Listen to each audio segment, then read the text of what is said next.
Qué asco de corrupción, qué hartazgo, qué desazón más grande, y encima los popes políticos de este país no han aprendido nada ni están sabiendo recoger los mensajes de la ciudadanía. Tanto así que en lugar de tomar medidas gesticulan a cada cual con más engolamiento grandes declaraciones contra los corruptos, pero que están huecas de medidas reales contra los demanes y los ladrones de lo público. Y cuando se sienten acorralados reaccionan con el y tú más, con la corrupción como arma arrojadiza. Que como están las cosas, el presidente del Gobierno se defienda atacando al PSOE con los seres de Andalucía es pura pornografía, por mucho escándalo que sean, y lo son. Y no vamos a restar ni un milímetro, ni los seres, ni los cursos de formación.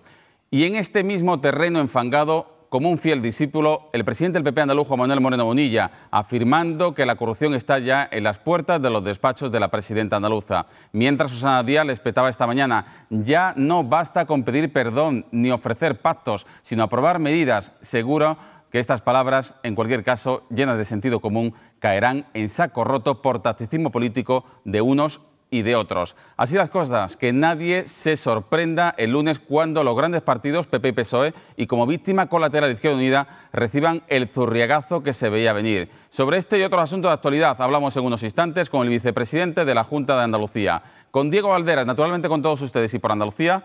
Vamos esta noche y siempre a por todas.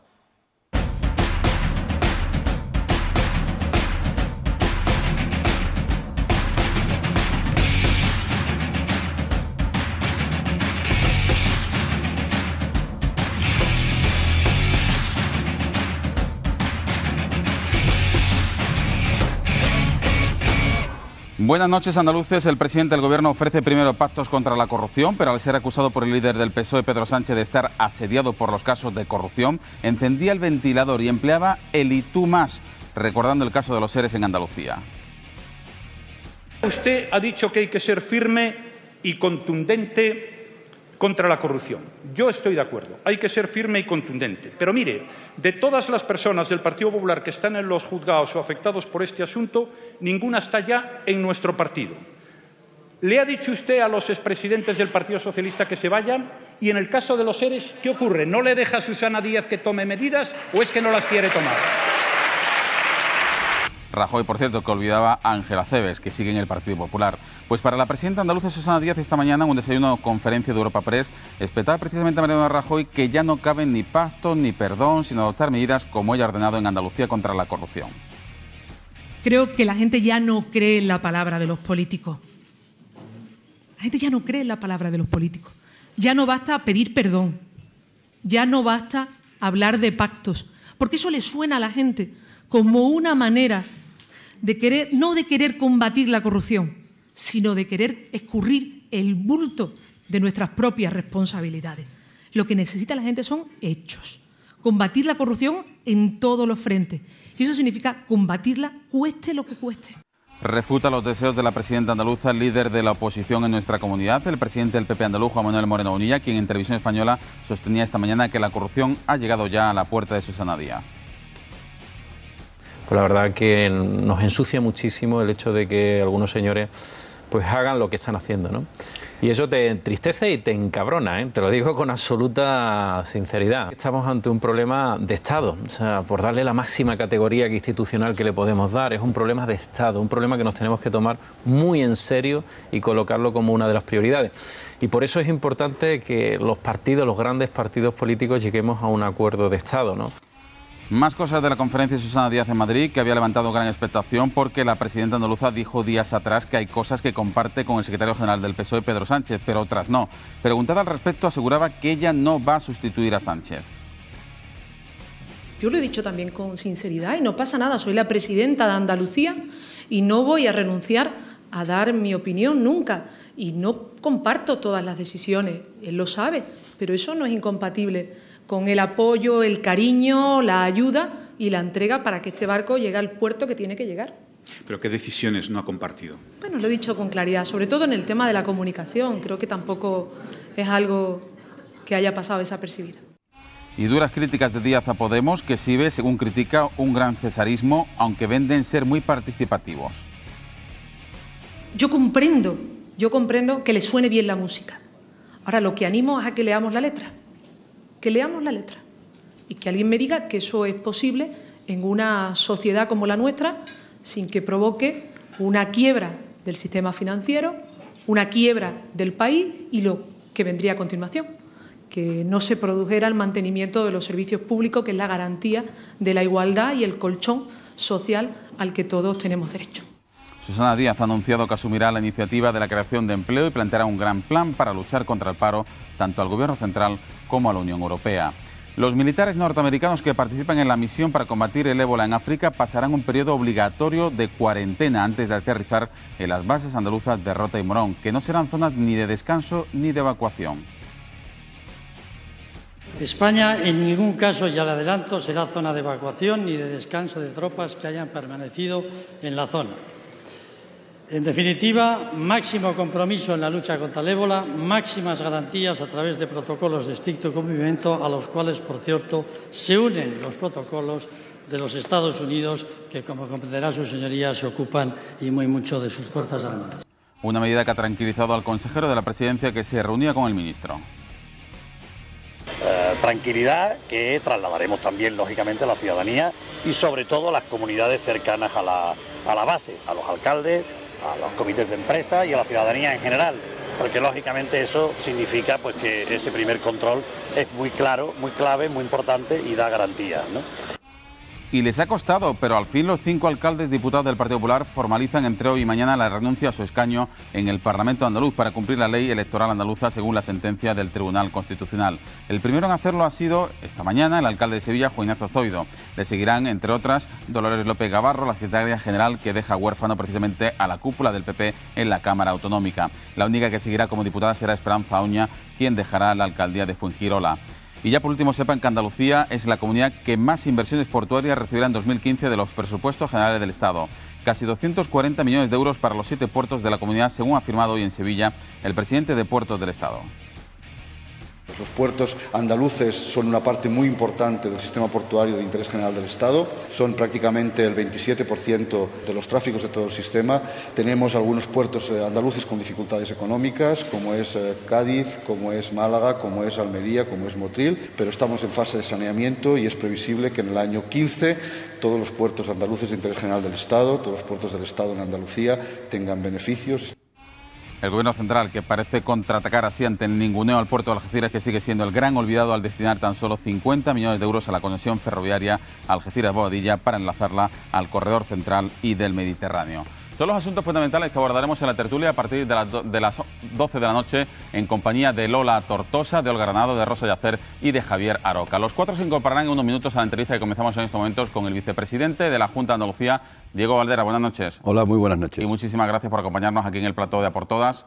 Y evidentemente me va a permitir que empiece hablándole de corrupción. ¿Siente usted el mismo bochorno que siente en este momento la ciudadanía española? Yo creo que sí, es decir, hay una indignación generalizada ante los hechos que están concurriendo y el alcance que están tomando estos hechos. Y por lo tanto yo creo que se trata de menos hablar y más hacer. Y en ese menos hablar y más hacer yo creo que en Andalucía tenemos un largo camino recorrido. Un camino que empezó con una comisión de investigación en la que el propio gobierno, es decir, llamó al propio presidente del gobierno y a otros expresidentes a comparecer en el Parlamento de Andalucía, cuestión que no se había hecho en ningún otro lugar del conjunto del Estado, ni siquiera hoy, cuando se exigen comisiones de investigación a nivel del Congreso de Diputados, el Partido Popular, es decir, acepta esas comisiones de investigación. Pero luego yo creo que ha habido medidas muy importantes. Medidas especialmente de transparencia, medidas de control, medidas que permiten hoy tener muchas más garantías que ayer en el control de los fondos públicos en nuestra comunidad autónoma y en ir, es decir, cortando de raíz cualquier atisbo de corrupción, yo diría expulsando, es decir, del panorama público, del panorama político, a cualquier persona que pueda ser tentada por la corrupción, se haya acercado a la corrupción o, lógicamente, tenga esos vicios que deben de ser erradicados de una sociedad que tiene que avanzar en democracia. Y por eso yo creo que vamos a tener que seguir haciendo más medidas. Medidas de comportamiento ético, medidas de los altos cargos del conjunto de la Administración. En definitiva, yo diría seguir poniendo a Andalucía a la vanguardia de la lucha contra la corrupción en ese nuevo tiempo político que abrimos en marzo del 2012. ¿Usted cree que ese discurso, ese mensaje, se lo compran los andaluces después de lo que están sabiendo sobre los ERE y sobre los cursos de formación, que la Junta está aplicando todas las medidas contra la corrupción?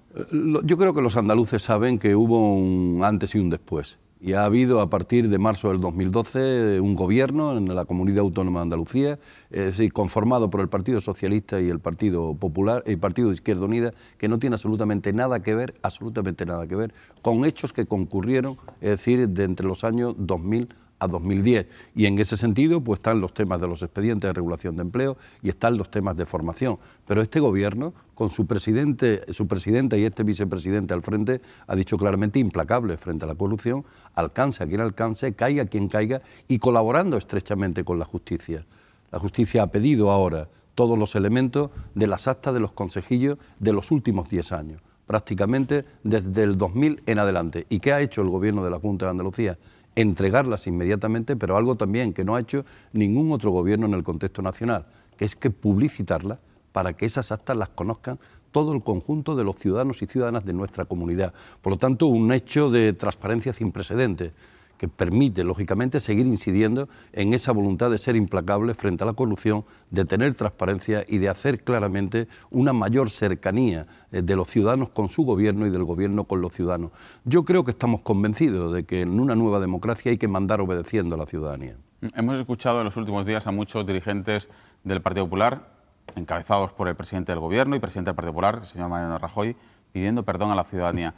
¿Cree usted que los ciudadanos están ya dispuestos a perdonar? Yo creo que es un perdón que llega tarde, porque es un perdón que no acompaña los hechos de medidas que el Gobierno ha tenido que tomar desde hace bastante tiempo, expulsando de su fila a toda esa fruta podrida, que podríamos decir, que tiene en sus filas, en este caso, el Partido Popular. Y son muchos los acontecimientos y hechos que se van sucediendo para situar en una trama todo lo que ha significado la corrupción que rodea al Partido Popular. Y en ese sentido, por lo tanto, yo creo que es un perdón que llega tarde. Pero si quiere que sea un perdón que pueda tener efectividad en el conjunto de la ciudadanía, tiene que venir acompañado de medidas muy fuertes desde el Gobierno central, medidas muy fuertes desde el Congreso de Diputados. Y esa medida fuerte empieza por algo fundamental. En Andalucía se han dado cientos de debates sobre el tema de corrupción, con propuestas de resolución sobre el mismo, tanto expedientes de regulación de empleo como también casos de formación. Y se seguirán dando y se seguirá investigando hasta alcanzar a quien tenga que alcanzar y hasta poner de transparencia total ante el conjunto de los andaluces los hechos políticos, los hechos públicos administrativos que se han dado en Andalucía. Pero es que hoy y mañana vamos también a asistir nuevamente a una negativa del Gobierno de nuestro país a abrir lo que le piden todas las fuerzas políticas en el conjunto del Estado, que es un gran debate sobre la corrupción, con propuestas de resolución, con medidas que de una vez por todas hagan posible conciliar al conjunto de la ciudadanía con sus instituciones. Y para eso se necesitan cambios y regeneraciones institucionales y renovaciones también personales e institucionales muy importantes que todavía no se están dando, pero que yo estoy convencido que ya está en la conciencia de los ciudadanos y ciudadanas que se tienen que dar. Y sin lugar a dudas se va a dar. Yo creo que estamos en un fin de ciclo en el contexto nacional y ese fin de ciclo va a abrir otro nuevo tiempo político y yo espero que ese nuevo tiempo político sea capaz de acompasar esa voluntad implacable frente a la corrupción que tenemos en Andalucía. Después del perdón que pidió ayer el presidente del Gobierno, ¿entiende usted el y tú más, el encender el ventilador que ha aplicado hoy el señor Mariano Rajoy y aquí en Andalucía Juan Manuel Moreno Bonilla? Yo creo que esa siempre es una técnica del calamar, ¿no?, que trata de ensuciarlo todo para que no se vea realmente cuál es el nivel de las responsabilidades y, lógicamente, oscurecer las responsabilidades. Lo que está ocurriendo ahora mismo en Madrid afecta de lleno, lógicamente, a toda la cúpula del Partido Popular a nivel madrileño. Nadie puede mirar para el otro lado y el presidente del Gobierno mucho menos, entre otras razones porque eran gente muy cercana a lo que han sido las responsabilidades situadas en los últimos años. Pero yo creo que también se pone de manifiesto que todo deviene de aquel elemento de modelo especulativo que se puso, yo diría, en todo el Gobierno de Aznar encima de la mesa,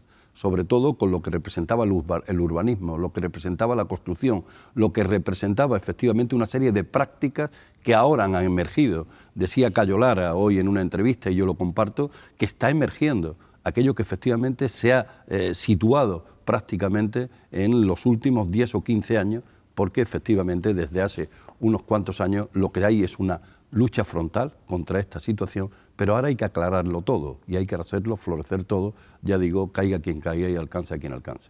¿Teme Izquierda Unida ser una víctima colateral del posible y más que inminente voto de castigo de la ciudadanía a los partidos tradicionales? Yo no le temo, y creo que el conjunto de Izquierda Unida tampoco. Prácticamente cualquier encuesta, de las encuestas del sí a otras que están apareciendo, simplemente plantean una cuestión muy clara. Hay una fuerza política ascendente que se llama Podemos. Hay dos fuerzas políticas que descienden, yo creo que enormemente, el Partido Popular y el Partido Socialista. Esas fuerzas políticas que están reconocidas, lógicamente, en prácticas políticas y en modelos especulativos no deseables, y hay una realidad, que Izquierda Unida efectivamente mantiene su posición de confianza electoral. ¿Qué es lo que ocurre?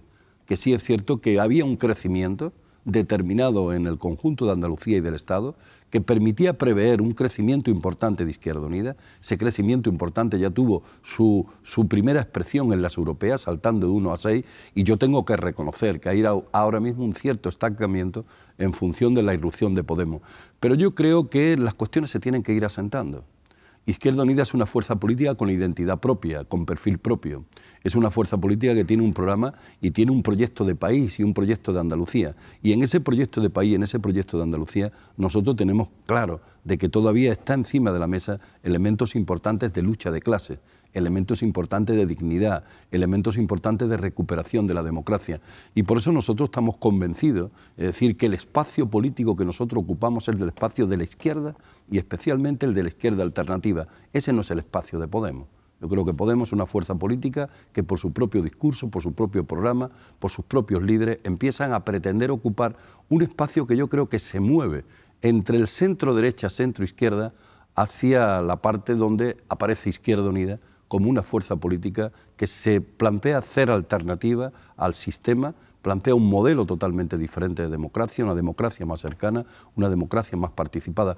Por eso yo creo que en la medida que se vaya aclarando los programas, se vaya aclarando las ideas, se vaya aclarando las ideologías, se vaya aclarando los planteamientos que cada fuerza política vamos a poner de cara al futuro, yo creo que en ese momento Izquierda Unida empezará nuevamente a recuperar el espacio que ya tiene ganado, especialmente en Andalucía, desde la solvencia política, desde ser una fuerza política que se moja en harina y que se moja en tiempo de dificultad para salvar muy especialmente con sus políticas los problemas de la mayoría social y plantear elementos de salida de la crisis para esa mayoría social en las mejores condiciones. Y la ciudadanía empieza a valorar que lo estamos haciendo en tiempos de mucha dificultad, en tiempos de una gran limitación desde el punto de vista presupuestario, pero yo diría con mucha claridad en las políticas, proyectos de ley, normas, normativas y órdenes que ponemos encima de la mesa. A mí me parece que es un hito histórico importante lo que acabamos de hacer en el último Consejo de Gobierno, no solo aprobar un presupuesto que mira a la mayoría social, un presupuesto de políticas sociales, más de un 80% de los recursos presupuestarios destinados a eso, sino algo que es un hito, lo que yo ya he denominado el ECABAN de Andalucía, el ente de crédito andaluz, Banco Andaluz, porque quiere tener esa vocación de ir hacia hacer una banca pública que sirva a la estrategia económica de Andalucía, cuando efectivamente hoy la banca y los poderes financieros no están sirviendo a la estrategia de nuestra comunidad. Ahora vamos a hablar, señor Bardera, del banco, de los presupuestos, pero sí me gustaría, por insistir precisamente en el mensaje que usted está lanzando, que se lo compro evidentemente, pero siempre y cuando Izquierda Unida no pierda ese perfil propio, esa solvencia política a la que usted apela, ¿no? Porque parece que hay constantes guiños de la coalición de izquierdas, de la que usted ha sido coordinador en Andalucía, para pactar con Podemos y, en definitiva, para renunciar a ciertas siglas, a ciertos mensajes. Corríjame si la percepción que tengo yo y que creo que de mucha gente es incorrecta. Yo creo que es una percepción que que hay que explicarla. Izquierda Unida es una fuerza política con capacidad de convergencia en el marco de la izquierda con el conjunto de todas las fuerzas políticas que quieren cambiar una realidad que no nos gusta. Y lo venimos practicando prácticamente desde 1983-84 con aquello de convocatoria por Andalucía, con la creación de Izquierda Unida en el conjunto del Estado, de Izquierda Unida a los Verdes convocatoria por Andalucía en nuestra comunidad. Por lo tanto, nosotros traemos una larga trayectoria de convergencia. En esa larga trayectoria de convergencia nosotros decimos que nosotros, el diálogo abierto para converger con cualquiera en la coincidencia de un marco programático que para nosotros es fundamental. Yo estoy observando que cada día ese marco programático adquiere una mayor distancia entre lo que representa Podemos o quiere representar y lo que representa Izquierda Unida y en este momento los planteamientos políticos que hace su coordinador general en Andalucía, Antonio Maillo. En cualquier caso, yo no quiero confundir lo de Podemos con Ganemos. Ganemos, yo diría que es un impulso nuevo de convergencia hecha por la propia Izquierda Unida, de forma abierta ir a otras organizaciones sociales, organizaciones políticas que ya han dado su respuesta positiva a ese espacio de convergencia para ser algo fundamental. El cambio en nuestros pueblos y ciudades. Según el número 2 de Podemos, Juan Carlos Monedero, fundador, Izquierda Unida es un lastre para Ganemos. Bueno, yo creo que decir eso a alguien que estuvo militando en Izquierda Unida durante un tiempo, a mí me parece que no se corresponde ni siquiera con ser una persona ni solvente ni seria.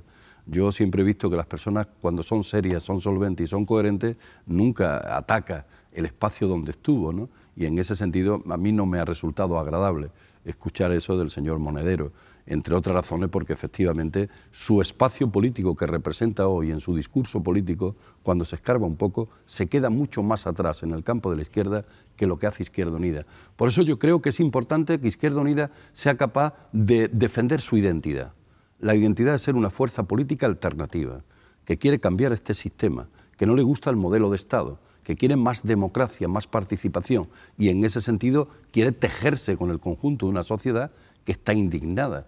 Y eso es lo que estamos pretendiendo hacer. Por eso, bueno, Podemos dice que no se presenta en las elecciones municipales. Nosotros sí nos presentamos en las elecciones municipales. Nos parece un elemento central y importante. Ellos sabrán por qué no quieren presentarse a las elecciones municipales. Posiblemente porque tenga un proyecto político que, al contra del de Izquierda Unida, se sitúa más en elementos presidencialistas que en elementos como los de Izquierda Unida, que es un elemento de intelectual colectivo.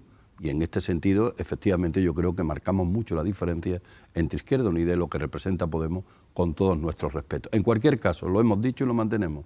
Si hay escenarios de convergencia programática, ahí estaremos sin ningún tipo de problema. Pero bien, eso llegará al momento, aún no ha llegado, y cuando llegue el momento yo estoy convencido que la dirección de Izquierda Unida lo determinará. Bueno, solo dos cositas antes de irnos a publicidad. Sobre el mismo día de hoy, ¿le tranquiliza el mensaje del ministro de Defensa de que los militares norteamericanos obligatoriamente van a tener que pasar cuarentena fuera de España antes de llegar a las bases de Rota y Morón? Hombre, nos tranquiliza hasta cierto punto, nos debería haber tranquilizado antes. Es decir, el Gobierno de la Junta de Andalucía, su presidente al frente, es decir, el consejero de Presidencia han reclamado una y otra vez tener la máxima información para garantía, seguridad y certidumbre de los ciudadanos de Andalucía. Efectivamente, que hay que hacer solidaridad con las zonas afectadas por el ébola. De hecho, en Andalucía estamos disponiendo ya en nuestro campo de solidaridad cómo acudir allí con recursos, con personas y con dinero para salvar la situación en el lugar. Ese sentido nos parece importante. Lo que no nos parecía, es decir, de recibo, es que el Gobierno de España no informara ni consultara al Gobierno de Andalucía cuando ha dado autorización en las bases militares conjuntas a que los Estados Unidos, bueno, pues pretendan hacer de su capa un sayo. Pero a partir de ahí, hoy hay una información nueva. Esa información efectivamente da garantías de que no va a haber nadie con posibilidades de estar afectado en nuestro territorio ni en las bases conjuntas. Bueno, vamos a esperar que efectivamente lo que dice el ministro de Defensa pues sea realmente cierto. Nosotros vamos a estar, como corresponde a un gobierno andaluz, vigilantes.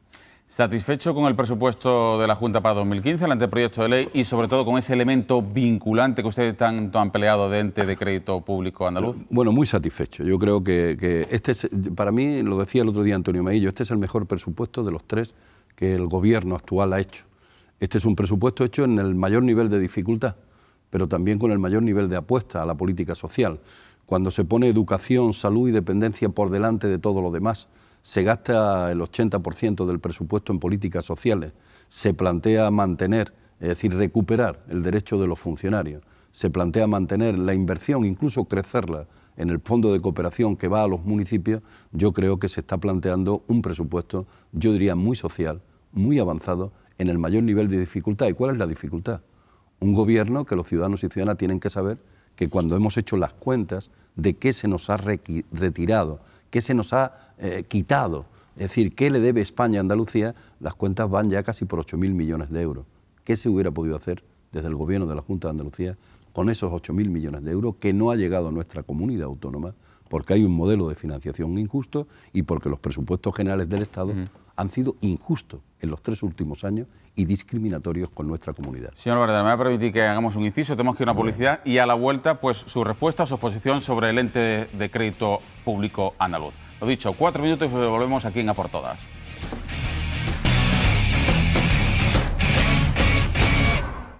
Estamos de vuelta con el vicepresidente de la Junta de Andalucía, Diego Valderas, a quien precisamente antes de la publicidad emplazamos a que nos diese su valoración, su opinión, su reflexión sobre el ente público de crédito de Andalucía, que según el Partido Popular va a ser un chiringuito para la vuelta de los políticos a la banca. ¿Cómo contestaría usted esa afirmación? Bueno, yo creo que el único que ha hecho vuelta de los políticos a la banca fue el propio Partido Popular con su gente y especialmente con el mayor de ellos, Rato al frente, que lo trajo del Fondo Monetario Internacional, lo pasó a Bankia y ya vemos cómo ha acabado con las tarjetas. Por lo tanto, poco puede el señor Juanma Moreno decir ni ejemplarizar en ese terreno de lo que representa la acción en la banca. Y yo creo que lo que hemos hecho el Gobierno de la Junta de Andalucía es cumplir uno de los compromisos. Era hacer un instrumento de crédito que pudiera servir a la estrategia económica de Andalucía y especialmente en un primer paso y en un primer movimiento servir a empresas, pymes y medias de Andalucía, cooperativas, autónomos y en un segundo paso a acceder a la ficha bancaria, que es el objetivo. Hemos empezado con 18 millones de euros, hemos empezado tratando de reunir 1.428 millones de euros que prácticamente Andalucía dispone en préstamos en sus diversos organismos y departamentos hacia los determinados sectores económicos y ahora queremos agrupar desde una posición más de actividad financiera, de actividad bancaria, agrupar todo ese caudal de dinero y tener algo fundamental, que al final tendrá que decidir el Estado sobre nuestra comunidad autónoma, la capacidad con una ficha bancaria de acceder también a los mercados de dinero para poder, lógicamente, ir creciendo paulatinamente esa banca de carácter público, ese ente de crédito público, como se quiera llamar, yo ya lo he denominado porque creo que es un nombre bonito, ECABAN, como un elemento compuesto entre lo que es el objetivo de banca pública y lo que es el objetivo de ente de crédito andaluz, y en este sentido yo espero que este primer paso abra un camino feliz, sobre todo para la economía de Andalucía. Y este no es más que también un incentivo que se tiene que poner también la banca privada en ser capaz de poner dinero en el mercado, es decir, a buen precio, es decir, con el objetivo de que los sectores económicos se dinamicen y las familias se dinamicen y se vuelva a recuperar la economía y el consumo en nuestra comunidad autónoma. Pero lo que estamos viendo es que al final, por más rescates que se le hace a la banca parece que está en una posición cicatera.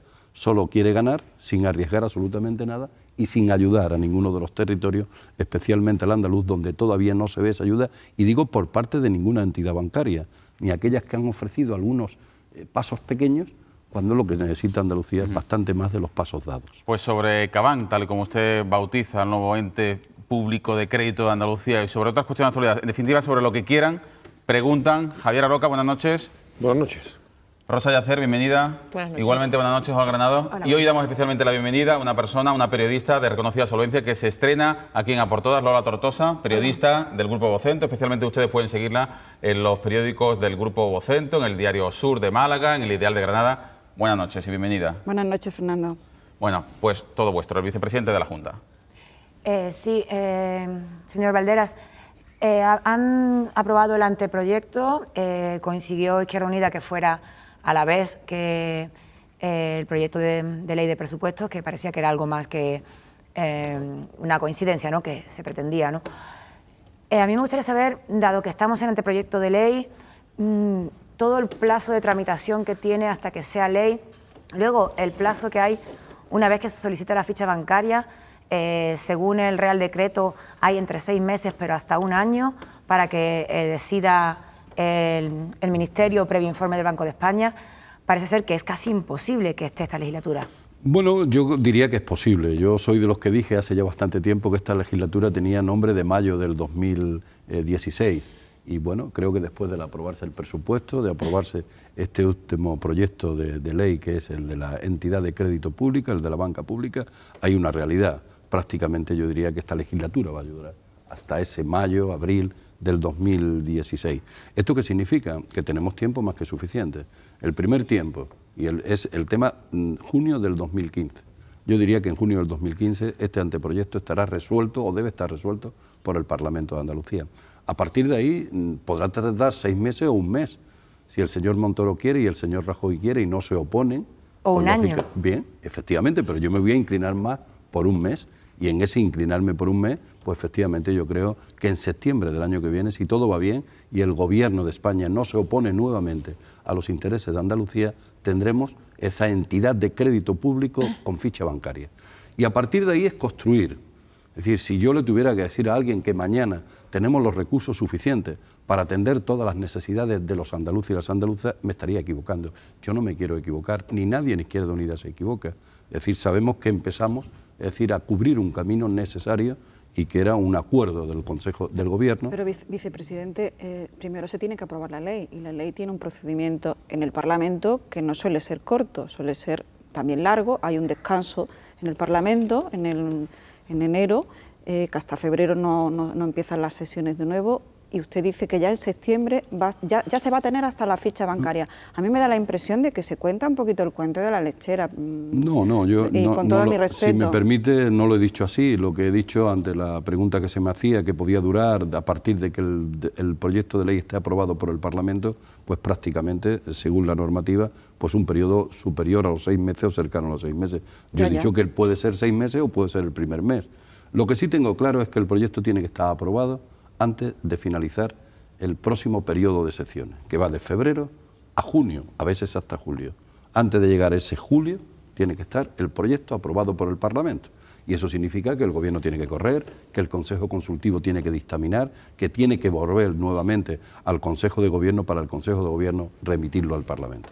Yo creo que los tiempos están tasados y son posibles esos tiempos, igual que son posibles los tiempos para cumplir el que el Gobierno apruebe los 28 proyectos de ley que se había comprometido. Tenemos aprobado ya 16, es decir, nos quedan 12 y de aquí a final de año hay ya una hoja de ruta con 4 o 5 más. ¿Usted propondría, por ejemplo, que en el Parlamento no hubiera descanso? Porque claro, ese trabajo a destajo que propone 17 proyectos de ley, debatirlos en comisiones, los que conocemos un poco cómo funciona el Parlamento. Me agrada la reflexión y la pregunta. Recuerdo, y alguien me puede rectificar, que en una de las legislaturas, creo que la anterior a esta, en el último año, se sustanciaron, si mal no recuerdo, casi 30 proyectos de ley.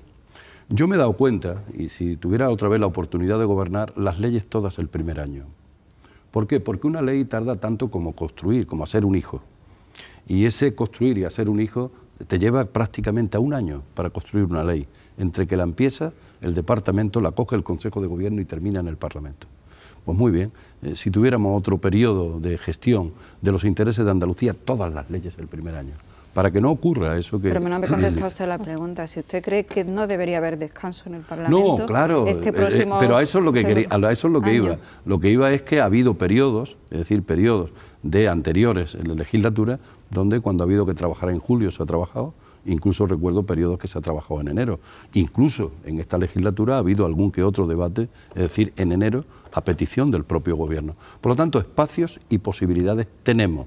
Salvando el mes de agosto, que parece que es el mes más complicado para la actividad parlamentaria, el resto de los meses puede estar a disposición del Parlamento. Además es bueno que los andaluces y las andaluzas vean que todos sus parlamentarios y todo su gobierno, es decir, se arremanga bien para cumplir los objetivos que tiene este gobierno. Y yo soy de los que piensa que este gobierno tiene luego que dar cuenta a la ciudadanía.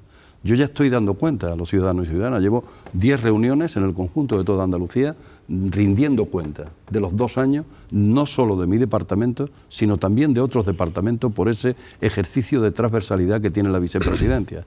Pero lo que tengo muy claro es que este gobierno tiene que rendir cuenta al final de su mandato y tiene que poner el rostro ante los ciudadanos y decir, estas medidas las hemos cubierto, estas leyes las hemos cubierto, para que los ciudadanos cuando vayan a las urnas juzguen si nos merecemos la confianza o no nos la merecemos. Me gustaría, señor vicepresidente, cambiarle un poco el tercio, y quizás no es un tema que esté ahora mismo en la agenda política de manera prioritaria, pero que creo que es relevante para el conjunto de Andalucía y no solo para Sevilla, como pudiera parecer, y es el asunto del dragado del Guadalquivir. Venía hacia aquí escuchando al presidente de Puertos del Estado colocando la pelota de que se aprobara el dragado, que según los científicos tendrá impactos importantes sobre nuestro espacio natural más relevante, que es Doñana, que usted me consta que ha defendido y que conoce bien, y situaba, le digo, la pelota en el tejado de la Junta y en concreto de la consejera de Medio Ambiente, que tiene que aprobar el último trabajo que ha hecho el puerto al respecto. ¿Eso tiene algo que decir Izquierda Unida como miembro del Gobierno? No Izquierda Unida, yo creo que el Gobierno tiene una posición clara, es decir, y hay una posición que está avalada por los técnicos, por los científicos y por todos los estudios que hay con respecto a lo que es el dragado del río. El dragado del río, en su desembocadura y en la fase que va de Sevilla a Sanlúcar, pone en riesgo una zona tan rica, una joya tan importante desde el punto de vista medioambiental pero también desde el punto de vista económico. Es que muchas veces cuando hablamos de Doñana parece que olvidamos los 2 planes de desarrollo sostenible que ha tenido Doñana, la cantidad importante de dinero y de recursos que se han dispuesto en esa zona gracias a Doñana, y al mismo tiempo mantener medioambientalmente una joya natural y no poner tampoco en peligro ninguna de las especies desde el punto de vista de la pesca que tiene el río. A partir de ahí, a mí alguien me tendrá que demostrar lo contrario, a mí alguien me tendrá que demostrar que ese dragado del río, para que entren algunos que otros buques que trasladan gente, bueno, pues es más rentable que toda la otra actividad económica. Nadie ha puesto todavía eso en peso. Yo creo que el Gobierno va a seguir defendiendo el salvar, como corresponde al Parque Nacional de Doñana, salvar todos los elementos de las actividades del río, que no son pocos, son muchos, porque efectivamente yo creo que lo otro que se pretende es más un anuncio que una realidad desde el punto de vista de rentabilidad incluso económica. Por lo tanto, yo apuesto más por otro segundo plan de desarrollo sostenible de Doñana, por volver a recuperar ese espacio de inversión entre Europa, el Estado, Andalucía y los pueblos del entorno que hasta ahora han traído una determinada riqueza a la zona, y salvaguardar, bueno, uno de los pocos espacios que queda en ese terreno virgen en el conjunto del contexto internacional. Lo otro, bueno, alguien me tendrá que demostrar, porque yo conozco que hay otros puertos de Andalucía donde recalan determinadas actividades de estas características que quiere Sevilla, bueno, y no por ello está exento de dificultades económicas. O sea, que como sucedió con el caso del depósito de gas también en el corazón de Doñana, la posición del vicepresidente del Gobierno andaluz... La posición en eso es firme, y hasta ahora, bueno, es una posición yo creo coincidente, ¿eh? No conozco otra posición del Consejo de Gobierno. Hasta ahora se ha mantenido, eso sí, siempre con estudios científicos encima de la mesa que avalen la posición del Gobierno. Pues yo voy a cambiar de tercio también, vicepresidente, con permiso. Vengo de Madrid ahora mismo y en Madrid hay un tembleque importantísimo, ¿no? Crece el rumor de que el próximo oleada del CIS va a anunciar que Podemos la primera fuerza en estimación directa de votos, y bueno, le aseguro, si no dese una vuelta por allí, que allí siempre tiemblan por largo, pero en esta vez el tembleque es por culpa de Podemos, ¿no? Y antes le he escuchado la entrevista con muchísima habilidad empujar a Podemos hacia el centro derecha. ¿Usted cree que o se siente afectado en su posicionamiento táctico desde el punto de vista ideológico por una fuerza que no se define ni de derecha ni de izquierda? Porque yo hasta ahora, y lo echo de menos, veo poco debate ideológico, digamos, frente a Podemos, y más un debate de descalificaciones o de calificaciones, ¿no? Pero debate ideológico veo poco, y me parece muy interesante eso que ha dicho usted, ¿no? Situando a Podemos como mínimo desde el centro derecha hasta donde quieran llegar. Sí, yo no hablaría ni siquiera de descalificación, en todo caso poner lo que pienso, de dónde se sitúa desde el punto de vista ideológico, desde el punto de vista de su programa, de su actitud organizativa, de su concepto presidencialista de una fuerza política, lo que hoy representa Podemos y lo que hoy representa Pablo Iglesias. En todo caso, si hay una descalificación, tengo que decir, fue la que hizo el otro día de forma inaceptable el señor Monedero con respecto a Izquierda Unida. Eso es una descalificación. Lo mío no. Lo mío es poner una fotografía y reclamar la identidad que le corresponde a este proyecto político. Mi hijo me decía ayer, con 35 años, papá, seguramente la próxima vez te tendré que votar a ti. Si no, tendría posibilidades de pensar a lo mejor en Podemos. Pero tengo que reconocer que no le hago nada nuevo ni a Pablo Iglesias, ni a Monedero, ni a Teresa Rodríguez, a la que me honro en conocer, nada diferente que no te haya oído a ti, papá, en los últimos 20 años. Se ponen los pelos de punta, porque es verdad. El problema es que Izquierda Unida ha representado siempre un proyecto alternativo, muy claro, de izquierda alternativa, de izquierda frente al sistema, de izquierda, es decir, para más democracia, para acabar con los elementos de corrupción, pero hemos tenido una dificultad, y eso lo conoceréis bien ustedes que estáis en los medios de comunicación. A veces uno tiene solo el derecho a ser visto, pero no a ser oído ni a ser escuchado. Ya me hubiera gustado a mí tener el derecho a ser escuchado que se le ha planteado, es decir, a Podemos y a Pablo Iglesias. Yo estoy convencido que si yo hubiera tenido ese mismo derecho, ya veríamos. Sí, pero ¿por qué iba a hacer Pablo Iglesias más líder que yo? Lo digo con toda sinceridad y con total humildad. Pero yo no lo he tenido, ni Cayo Lara, ni Alberto Garzón. No hay un punto de frustración. No, lo ha tenido Pablo. Sí, y yo me pregunto, ¿y por qué? Señor Valera, pero yo nunca le he escuchado decir usted, y lo sigo de hace muchísimos años, que el debate entre la izquierda y la derecha se ha superado, no se lo he escuchado decir nunca. No, y eso desde luego lo pone usted en el sitio adecuado, entiendo yo, porque aquí parece que se está obviando el debate ideológico, que es el importante. A mí me da miedo cuando una fuerza dice que yo no soy ni de derecha ni de izquierda, me preocupa mucho. Pero me preocupa más que no haya un diálogo ideológico, es decir, que bueno, ustedes saben, no lo digo por su persona, sino que se ha pretendido descalificar a Podemos porque si bolivarismo, que si no sé qué, bueno, eso a mí no me interesa, me interesaría más el debate ideológico. Y por cierto, ¿se siente que usted es amenazado o es una crítica a la izquierda? Porque evidentemente en el fondo, la mayoría de la dirigencia de Podemos procede de la izquierda. Usted antes mismo lo ha reconocido, de Izquierda Unida. Si me permite, mira, yo nunca he padecido podemitis, fue el primero que saqué ese término. Dije, yo no tengo podemitis.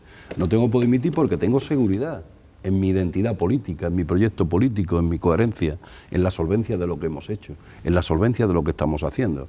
Otros simplemente dicen y luego ponen en duda con mucha incertidumbre qué harían al día siguiente de hacer lo que nosotros estamos haciendo, y Julio Anguita me decía a mí, es decir, nosotros tenemos que decir qué haremos al día siguiente de estar gobernando, nosotros lo estamos haciendo en un mar de dificultades.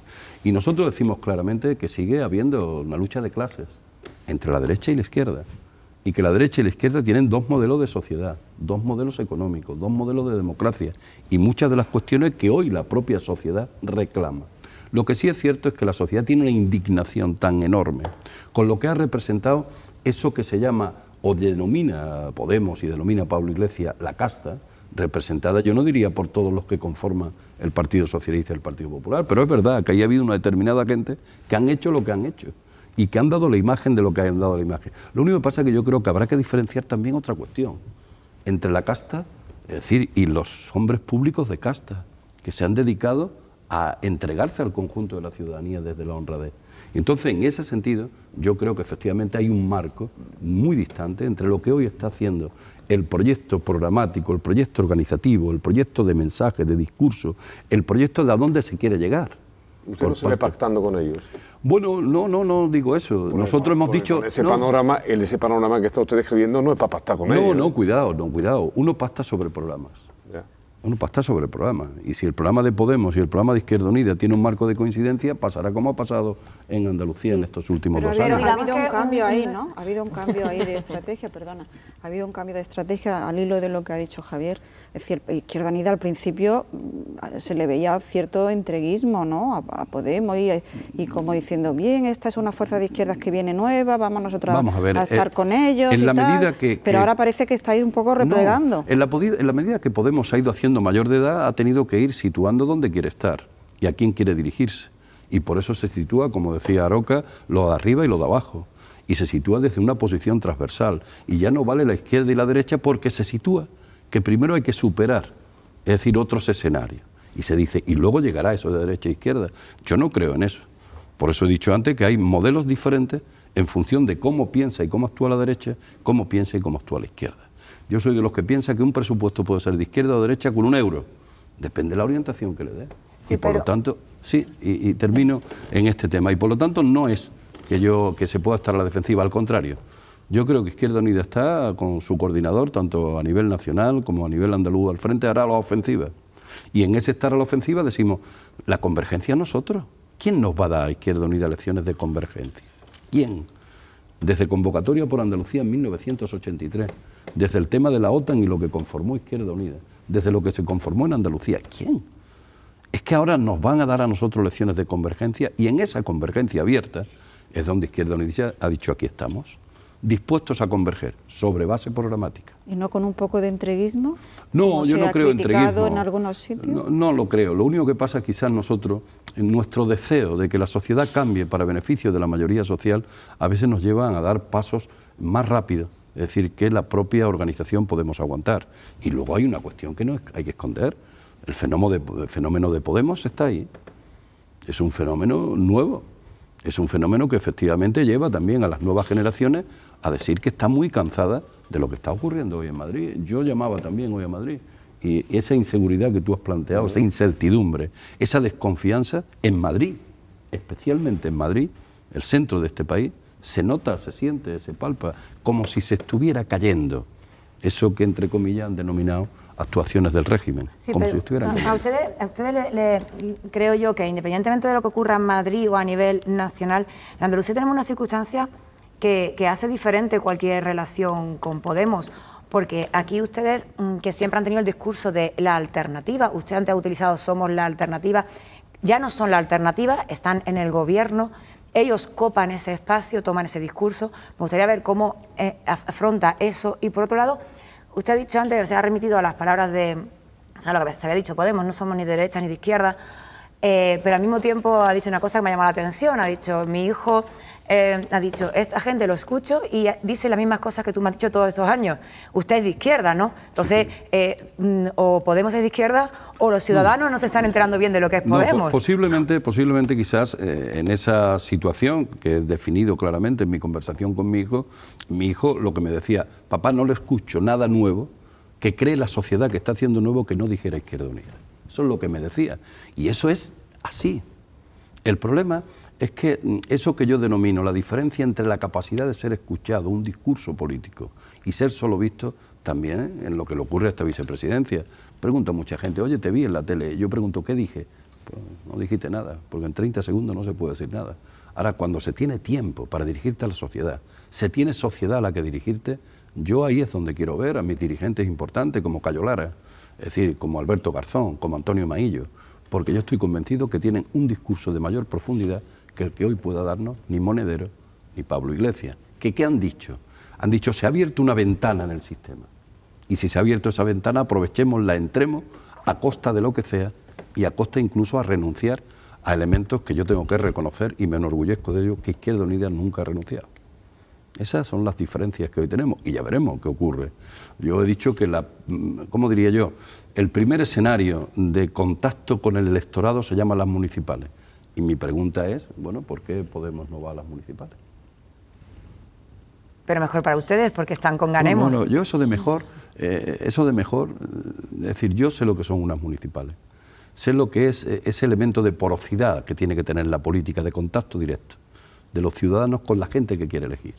Y bueno, y sé que efectivamente esa porosidad, pues bueno, cuando yo veo, con todos mis respetos, en el panorama de una Andalucía de 775 pueblos, veo con mucha dificultad. ¿Pero Ganemos hubiera convergido con Podemos?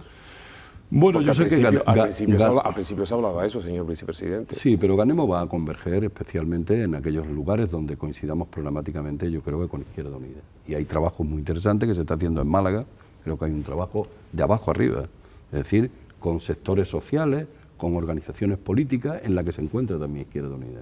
Yo estoy convencido que en zonas como Málaga eso se va a abrir paso de forma natural, porque también hay una necesidad de una parte de la sociedad, especialmente la que tiene pensamiento de izquierda, de acabar con 20 años, es decir, de gobiernos municipales de la derecha que nos han traído donde nos han traído. Yo creo que Sevilla también es otro escenario para poderse abrir, y diría con algo más de dificultad, fijaros lo que os digo. Bueno, a partir de ahí, yo creo que lo que sí tiene que haber es que va a haber muchas listas de Izquierda Unida en el contexto de Andalucía y algunas listas importantes en zonas listas de Izquierda Unida ha habido siempre. Sí, las va a seguir habiendo. ¿Cuál es la diferencia ahora entre las listas que ha habido las de siempre Ganemos y las posiblemente listas tendrán que ser como coalición? Y en el caso, por ejemplo, de Málaga, que ya se ha elegido al candidato de Izquierda Unida, y en el caso de Sevilla, que está el señor Chamizo, que quiere ser el candidato, o que al menos se ha propuesto como candidato, ¿cómo se va a hacer eso? Es decir, si ya en Málaga ya hay una candidata de Izquierda Unida, ¿cómo luego se va a ligar eso con Ganemos? Explíquenos un poco cómo... Izquierda Unida ofrece, vaya, que yo conozca, ¿no? Habrá otros que lo conozcan mejor que yo, seguramente mi amigo José Antonio Castro. En Málaga lo que ha dicho Izquierda Unida, aquí tengo un programa, aquí tengo una propuesta, aquí tengo un bagaje y aquí tengo 10 personas que ofrezco a cualquier situación de convergencia. Y habrá otras, es decir, que digan, oye, pues aquí estamos nosotros, este programa lo acercamos y posiblemente, no sé si tendrá que haber un escenario incluso de elección nuevamente de primarias entre ese conjunto que conforme Ganemos. Eso es lo que va a ocurrir. Luego, ¿qué es lo que ocurre? Que lo mejor para el escenario provincial es una coalición donde entran diversos partidos que pueden a lo mejor en algunos sitios ir como Ganemos, en otros sitios ir con su seña de identidad propia, pero que luego suman todo en el contexto provincial. Y en Sevilla pues, ocurrirá igual, o puedan ocurrir... Señor Bardera, ¿Izquierda Unida va a renunciar a sus candidatos ya elegidos por otros candidatos de consenso cuando se cierre la candidatura? Izquierda Unida no renuncia a sus candidatos, ofrece sus candidatos. A lo mejor estamos ofreciendo los mejores candidatos que han salido de primaria. Yo conozco a Eduardo de Málaga. No solo me parece una persona excelente, sino una persona políticamente... ¿Y en Sevilla le gusta Chamizo? Chamizo siempre me ha gustado, es decir, yo no he dejado de valorar en Chamizo una persona que efectivamente yo creo que ha marcado un perfil de defensa de los intereses de una ciudadanía que a veces se ha encontrado huérfana y en ese sentido pues tiene ahí su bagaje de 17 años, efectivamente, que él ha estado como defensor del pueblo de Andalucía. Chamizo no viene de hoy, sino viene desde hace bastante tiempo, tiene un bagaje importante y yo creo que tiene un prestigio importante. Diego Valderas, vicepresidente de la Junta de Andalucía, muchísimas gracias por acompañarnos una vez más aquí en A por Todas en 8 Andalucía. Esperamos verle pronto y muchísima suerte. A ustedes, muchas gracias a todos y a todas. Venga, volvemos en 4 minutos de publicidad y analizamos la actualidad en compañía de Javier Aroca, de Rosa Yacer, de Lola Tortosa y de Olga Granado, que se me olvidaba el nombre. Venga, con los 4 volvemos.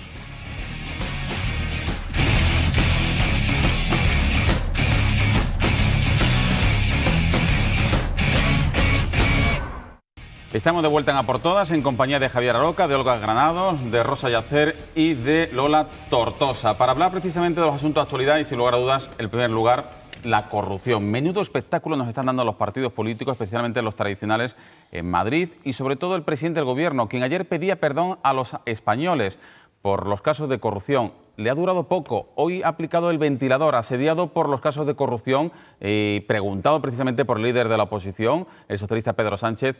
Aplicaba, lo dicho, el y tú más contra los seres y la Junta de Andalucía. Usted ha dicho que hay que ser firme y contundente contra la corrupción. Yo estoy de acuerdo, hay que ser firme y contundente. Pero mire, de todas las personas del Partido Popular que están en los juzgados o afectados por este asunto, ninguna está ya en nuestro partido. ¿Le ha dicho usted a los expresidentes del Partido Socialista que se vayan? Y en el caso de los seres, ¿qué ocurre? ¿No le deja a Susana Díaz que tome medidas o es que no las quiere tomar?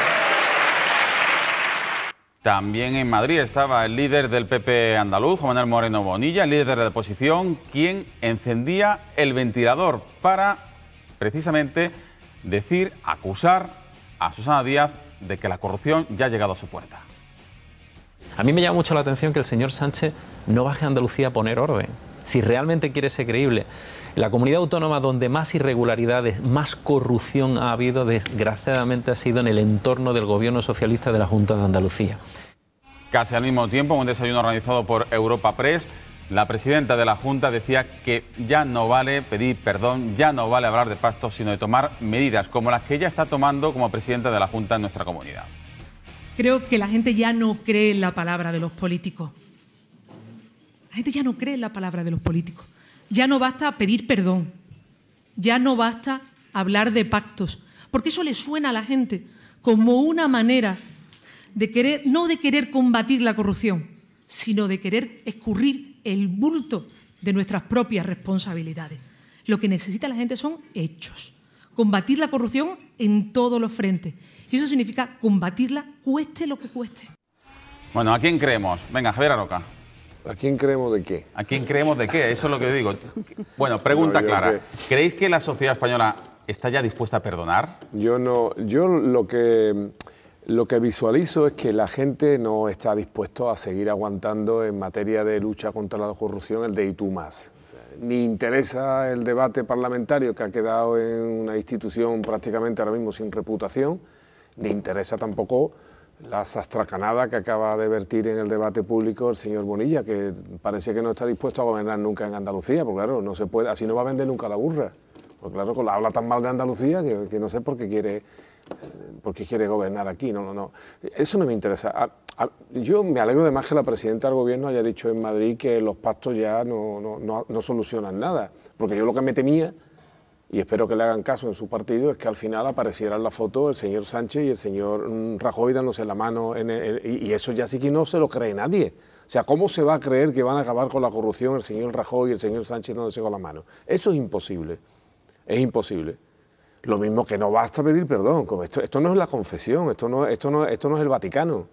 O sea, es que ni siquiera en el Vaticano la confesión se acaba con el perdón. Luego está, aparte está el propósito de enmienda, decir los pecados al confesor y al final hay que cumplir la penitencia. El señor Rajoy tenía que haber dicho, yo pido perdón, como la señora Aguirre, pero esta es mi penitencia. La penitencia en política suele ser la dimisión, el exigirse a sí mismo responsabilidades, pero yo tampoco confío en eso. Pero evidentemente todo lo que está pasando no satisface la demanda y la indignación ciudadana que hay contra la corrupción. Es que no se dan cuenta de que están incapacitados. Hoy también lo ha dicho la presidenta de la Junta de Andalucía. Es que la gente ya no nos cree a los políticos. Y es verdad, la gente ya no se cree. La gente no se cree. Porque ella misma propuso un pacto, he dicho los políticos. Los de políticos. la regeneración democrática. Sí, ella propuso un pacto hace un año y el señor Rajoy ni le contestó. Y era al señor Rajoy le entran las tembladeras y quiere el pacto urgente, porque quieren otra vez hacernos creer a todos que se reúnen por arriba, hacen un pacto y que los demás no lo creemos. No nos lo vamos a creer, no nos lo vamos a creer. No nos vamos a creer, entre otras cosas, y lo voy a decir y con esto termino, tanto los estatutos del Partido Popular, que acordaros que introdujeron la carta de compromiso y el código ético y no sé cuántas otras bagatelas más, ni los estatutos del Partido Socialista, el código penal, el resto del rey, todos son más que suficientes para acabar con la corrupción. Todos, no hace falta nada más, lo que hay que cumplir la ley. Y que cuando te toque la pelota no diga, no, te la paso a ti. No, mire usted, la pelota te ha tocado a ti. O sea, el señor Granado es el señor Granado. Y si no hubiera sido el señor Granado, hubiera sido otro, estaríamos hablando de otro. Pero ahora estamos hablando del señor Granado y toda la corrupción esta que ha aflorado en Madrid en materia y en torno al ladrillo. Pero claro, sale la señora Aguirre, que es su jefa, que es la que lo puso, que es además la jefa política de toda la Comunidad de Madrid, en donde han surgido todas estas setas de corrupción, y dice, no, yo pido perdón. ¿Pero cómo que pido perdón? Pido perdón y ya está. Y no asume ningún tipo de responsabilidad. Y vuelvo a insistir, las responsabilidades en política se suelen llamar dimisión. Y si no hay dimisión, cese. Venga, Rosa. Yo creo, lo primero, pedir perdón no basta y está claro, pero de entrada es imprescindible. O sea, lo que no pueden ser algunas cosas que no nos gustan. De entrada, pedir perdón hay que hacerlo. Cuando algo se hace mal, se pide perdón. No basta, hay que hacer más cosas.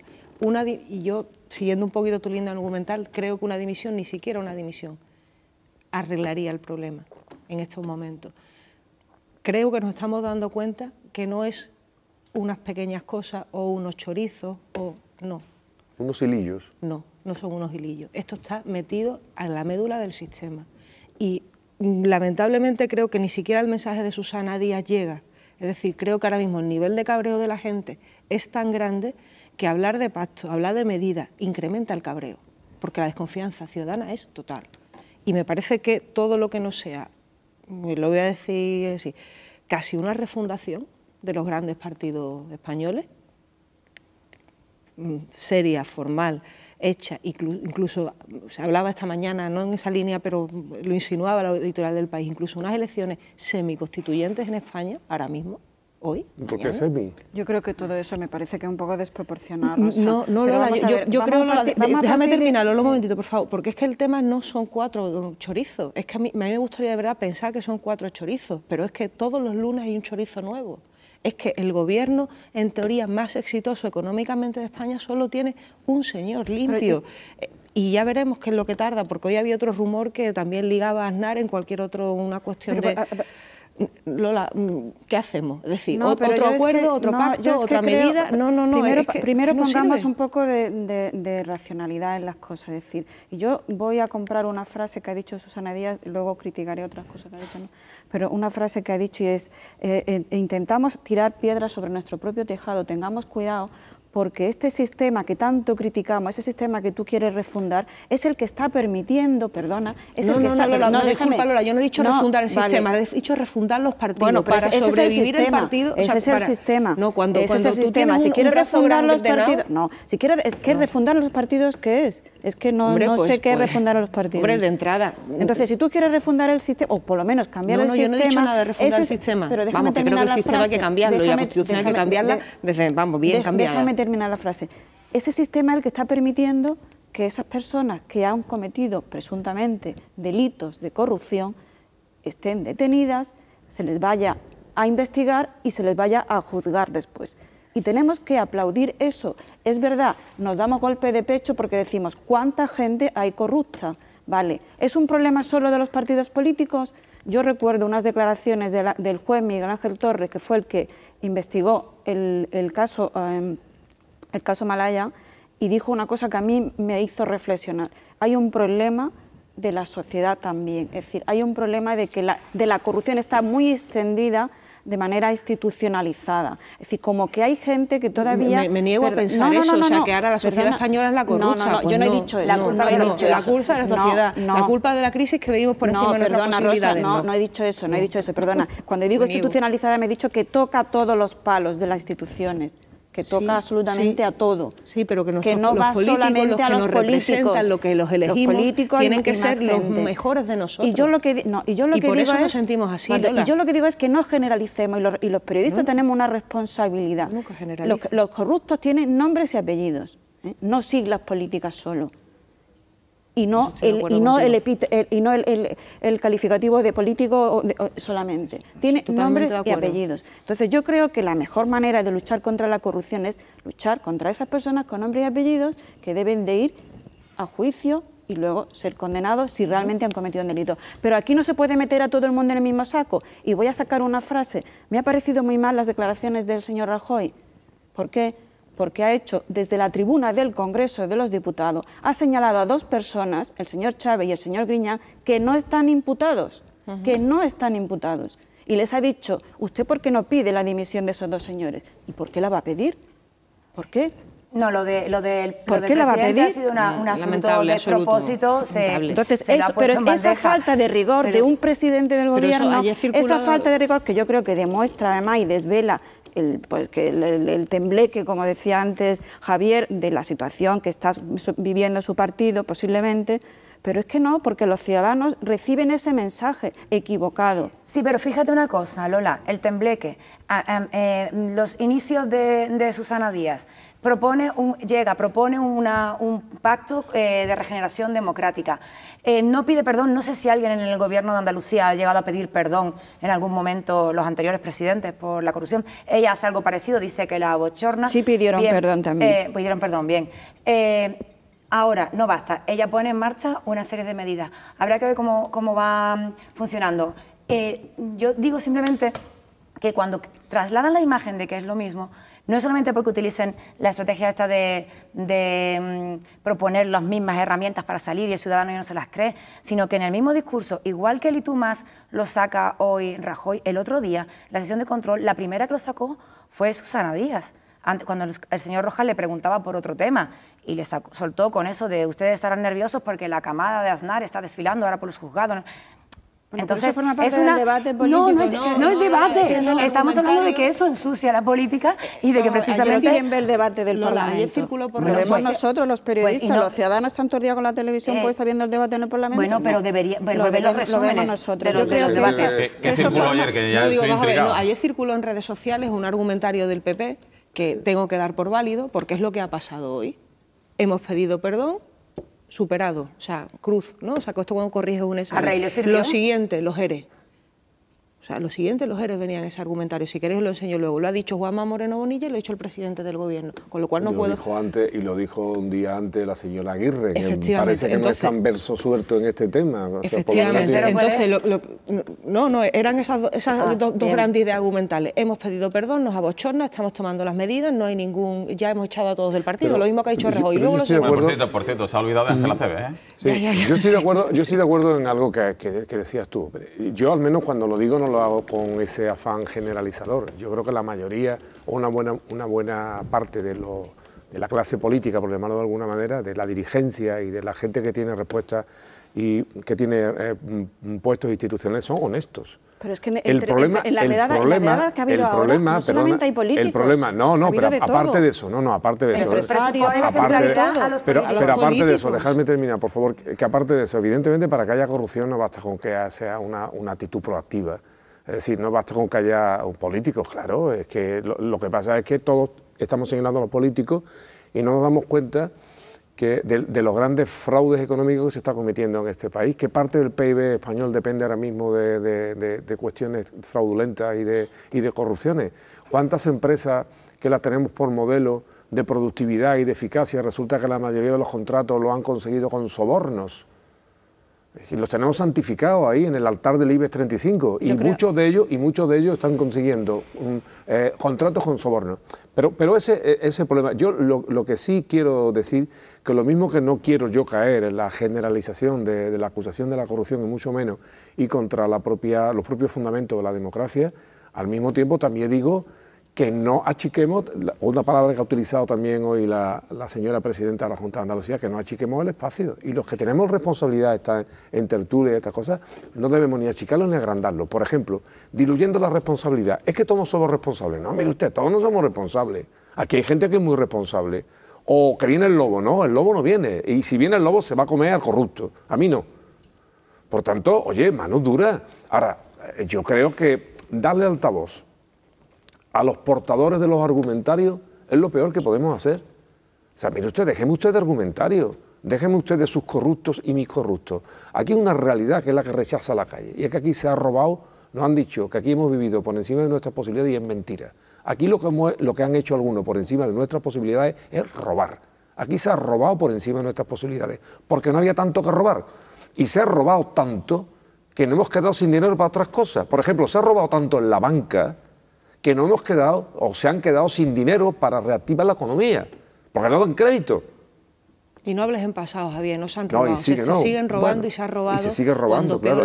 Decía de Guindos ayer, o antier, decía, hombre, hay un quebranto de 2.600 millones en 2 cajas de ahorro de las ya nacionalizadas, al estilo de Podemos, porque parece que lo único que quiere nacionalizar es Podemos, cuando el PP ha nacionalizado unas pocas de cajas de ahorro. Y nacionaliza todo lo defectuoso. Unas pocas de cajas de ahorro. Dice, hay un quebranto de 2.600 millones que es dinero. Y esta mañana se preguntaba, creo que era Iñaki Gabilondo en la SER, y decía, bueno, esos 2.600 millones, ¿qué son? ¿Corrupción o delito económico?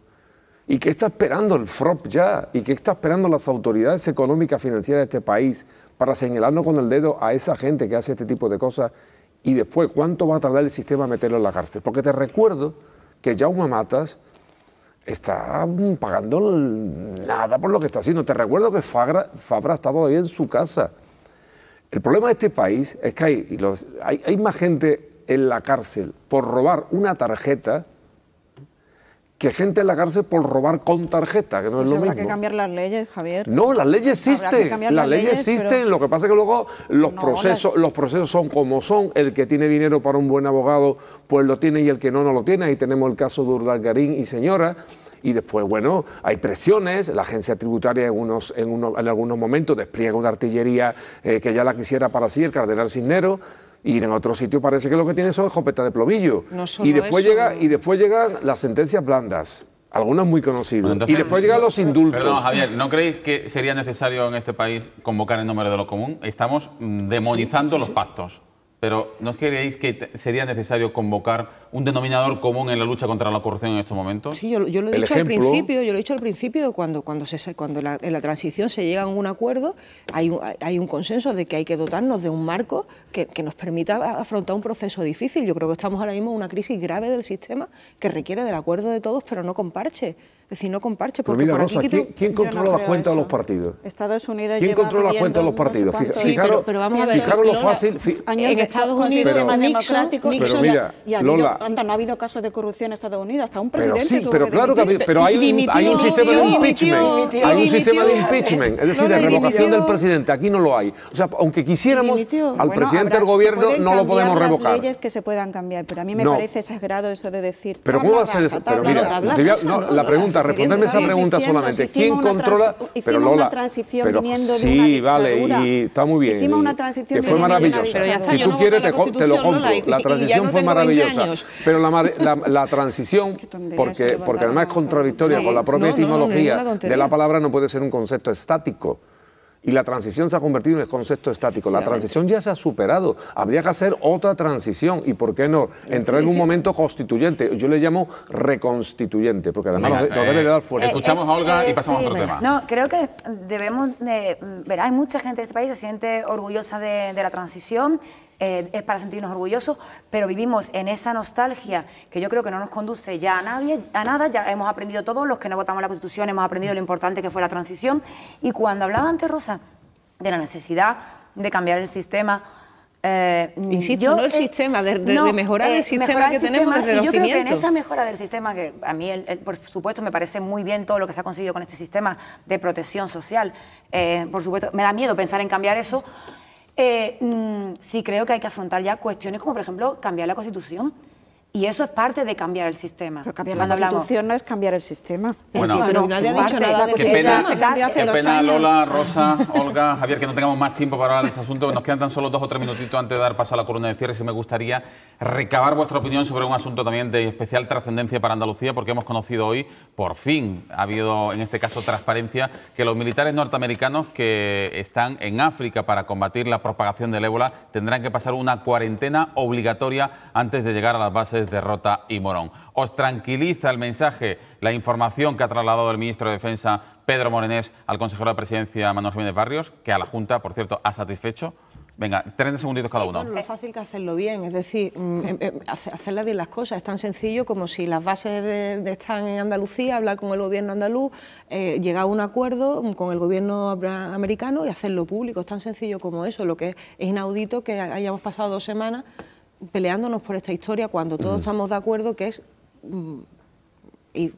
moralmente bueno apoyar a la eliminación del ébola en África. Bueno, y cuando tampoco ha habido antes controles en todos estos años que han pasado aviones, seguramente con militares en origen en esos países con ébola, y no se ha puesto tantísimo recelo. En realidad, lo que se haga dentro de la base nunca nos vamos a enterar.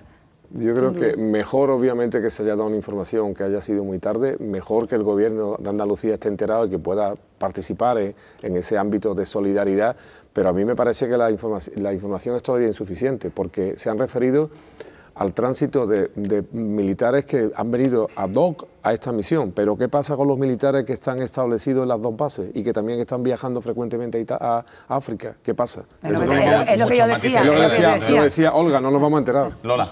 No, yo simplemente coincido con Javier, ¿no?, que la información siempre es poca, ¿no?, siempre que se deba, y coincido también con mis 2 compañeras.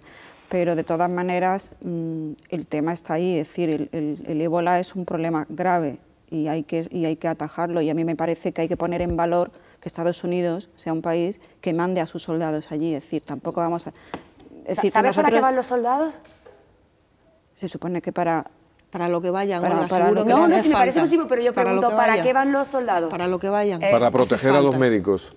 Bueno, bien. Y yo mandaría más médicos, yo ¿no? mandaría más médicos, como ha hecho Cuba, por cierto. Sí, no, pero no se puede poner en discusión, no se puede poner en discusión que Estados Unidos es un país que está aportando soldados. Nosotros no mandamos a soldados, no mandamos a nadie. A nosotros nos han pedido una cosa y no acabamos de hacerlo. Siempre somos los últimos. Nos han pedido el apoyo logístico de la base de Las Palmas y el gobierno de España no se acaba de pronunciar. Eso sí que es una actitud solidaria, proactiva. Somos el país, digamos, del entorno rico que menos está aportando al ébola, y eso debería de caerse la cara de vergüenza a Rajoy y toda su santa corte. Vamos con la columna de cierre, que hoy miércoles firma desde Sevilla Mercedes de Pablo.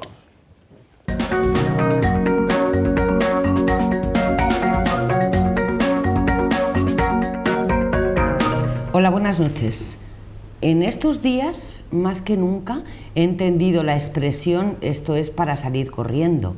Y lo digo porque parece que los andaluces y las andaluzas se han echado a la calle a correr.